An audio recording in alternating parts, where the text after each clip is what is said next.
afaka nandrosoana eo amin'ny fiainana sy tsy mahamenatra ny mère célibataire na ireo renim-pianakaviana miteraka tsy manambady.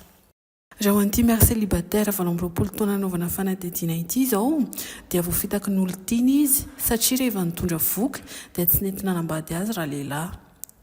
Ny safidy arak'izany ny tenany no tsy nanambady tsony fa namen'ilay reriny zanany-lahy intaona. Ho azy dia aleo ny manao sipa fotsiny fa tsy manambady. Manahoana zany fiainana mère célibataire zany na hoe renim-pianakaviana miteraka tsy manambady? Amiko aloha izy tsy dia misy problème fa mitovy amin'olona rehetrarehetra ihany ny fiainako satria ny zanako mianatra ara-dalàna any amin'ny école privé zaho olona miasa tsy miankina amin'ny ray aman-dreniko fa mahaleo tena dia mitovy amin'ny olona rehetrarehetra ihany fa hoe tsy manambady fotsiny zaho manana olon-tiana any amin'ny sisiny. Dia nanomboka ho viana moa zany ianao zay hoe tsy nanambady zay, inona ny antony nahatonga anao lasa mère célibataire? Mbola mianatra teo amin'ny kilasy 3e année dia nanana olon-tiana dia niaraka izay amataonany dia bevoka dia niaraka aloha izay dia avy eo hoe tokantrano dia tsy nisy disadisa tsy nifanarahana dia niteny izy hoe ndao alàna dia izaho tsy nety fa disaiko ny zanako efa 1 taona izao ny zanako amin'izao. Zany hoe raha filazanao an'ilay tary ambony tary ny mère célibataire zany tsy voatery hoe tena célibataire fa manana sipa ihany ianao? Ie, zaho manana olon-tiana dia fantatry ny tiako ny fisian'ny zanako dia hatreto aloha mbola tsy nametraka problème izy fa zaho fotsiny mbola nisafidy tsy raitrano aminazy satria mbola aleo aloha fakafakana tsara ny toetrany vao hoe miroso lalina konkoa fa aleo aloha mifampizaha toetra tsara satria sao dia hanao ohatra ilay teo aloha indray. Zany hoe mbola mieritreritra ny hanambady zany ianao? Mieritreritra ny hanambady fa mbola tsy izao aloha fa aleo aloha hita tsara hoe mety ve sa tsy mety fa raha fiainako amin'izao aloha dia hitako hoe mety amiko ihany ilay izy. Le mère célibataire sa le mety le hanambady? Le mère célibataire aloha izao mety amiko, mbola mety amiko amin'izao. Ianao hoe tsy mahita hoe misy fahabangana eo amin'ny fitazainan'le zaza amin'izay izy hoe lahankely zay amin'le hoe tsisy rainy fa ianao rery no mitaiza azy, misy fahabangana hitanao avy eo anatin'le izy? Raha hoe amin'ny resaka fiainana aloha hoe resaka hoe fitoviana amin'ny ankizy rehetrarehetra hoe mianatra hoe fananana kilalao dia mitovy amin'ny olon-drehetra ihany izy fa eo amin'ilay resaka fitiavana ny hitako hoe efa miezaka mameno ihany fa hita ihany fahabangana kely indraindray rehefa ohatra hoe samy miara-milalao zao ny ankizy na ilay ampianarina hoe fetiny iray na ohatr'izany dia ilay mahazo le taratasy kely any ampianarana izy dia tia omeko any dada dia tsy maintsy hoe ny zokinao lahy no ataonao hoe dadany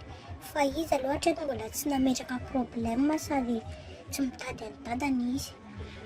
Zany hoe tamin'izao taona zanako 1 taona izao tsy manontany izy hoe iza ny dadako, aiza ny dadako,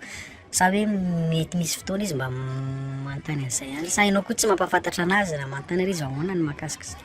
Zaho aloha safidiny tsy hampalala anazy fa rehefa miteny izay izy dada dia efa maty dada. Maty dada dia tsy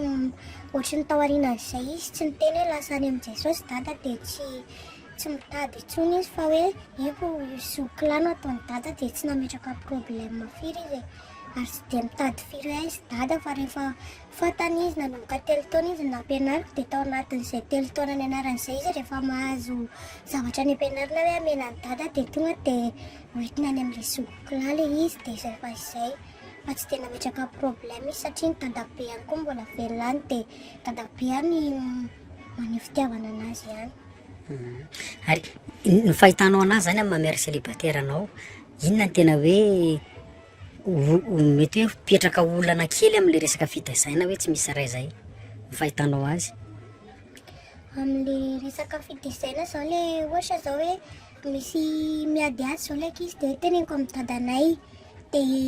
io indraindray mametraka problème kely ohatra ny hitako ohatra ny hoe mangasy azy kely le zanako rehefa le ohatr'izay le hoe teneniko amin'ny dadanay na le resaka any ampianarana ihany hoe le hoe iza ny anaran'ny dadanare dia ohatr'izay. fa amin'ny fiarahamonina aloha tsy isy problème mihitsy satria mitovy amin'ny olon-drehetra ihany ny fiainana mianaka zay ary mbola misy olona manambady mbola tsy hoe misy olona manambady fa mbola hitanay hoe fiainanay koa mbola metimety kokoa noho le olona manambady. Ny resaka an'izay ianao fiarahamonina izay manahoana zany ny fandraisan'ny fiarahamonina anao mihitsy sy ny fiainanao eny amin'ny fiarahamonina amin'izany hoe mère célibataire zany mamenatra ve le izy ahoana ozy izy ny fiarahamonina? Tsy aminahy aloha le izy tsisy fahamenarana satria tamin'izaho mitondra voka zao dia misy manontany ny olona hoe aiza mivadin-dry dia izaho tsy miteny fa indray mandeha manontany ihany ny fiarahamonina ianao le voalohany iny ihany no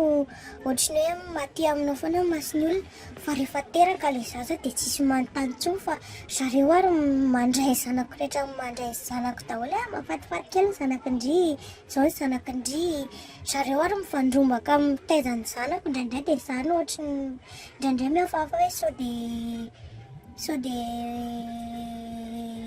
tsy dia matoky loatra le fiarahamonina indraindray fa ohatrany hoe diso mitakosina loatra satria mahita amin'ny fiainanay hoe milama satria zaho lefa niteneniko teo hoe zaho olona nianatra dia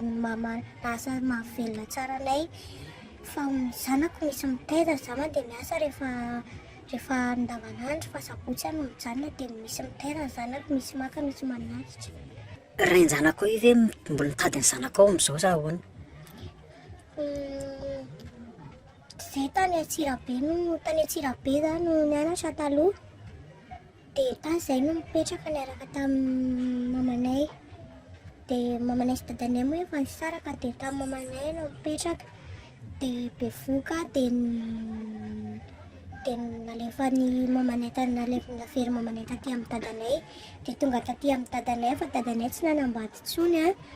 dia mipetraka dia nateraka ny zaza dia tonga dia nitady asa dia nahita asa tsara dia misy fotoana zao moa efa mandeha be ny tambajoja serasera dia hitako ihany izy indraindray mitsikila ao anaty minirako hoe mijery hoe manao ahoana dia tena ataoko tsy bloqueko izy fa ataoko hita masony tsara mihitsy hoe na tsisy anazy ary zay mandeha fiainanay fa izy indraindray mandefa mesazy hoe manao ahoana ny zanakitsika dia tena valiko hoe tsisy zanakao aty fa efa nalako fa zanak'olon-kafa io neo moa izy tsy ho very izay tsy ho zanany satria mitovy amin'ny rainy izy fa tsy mitovy amiko. Dia ahoana ny valiana anao rehefa teneninao izay izy hoe tsy misy zanakao aty hoe fa tsy maintsy mbola ho hitany ny zanany ray andro hoany dia izaho moa mamaly hoe sady tsy namelona ianao efa zanakao efa tsy taty intsony fa efa naserinao nasopy dia efa maty zany ny zanakao dia tsisy zanakao aty dia izy moa tsy haiko izay resaka mamanay aminazy any hoe mbola any le zanakao le any Antsirabe sa hoe ahoana fa mamanay miantsona hoe tongava aty Antsirabe manao vakansa fa izaho tsy mety makany fa mamanay ny saiko makaty satria tsy tiako ho hita amin'ny fianakaviany zanako le fisin'le zaza fantatry le ray aman-dreniny fa izaho koa tsy mangataka fanampiana aminazy satria mbola vitako hatreto ny zanako.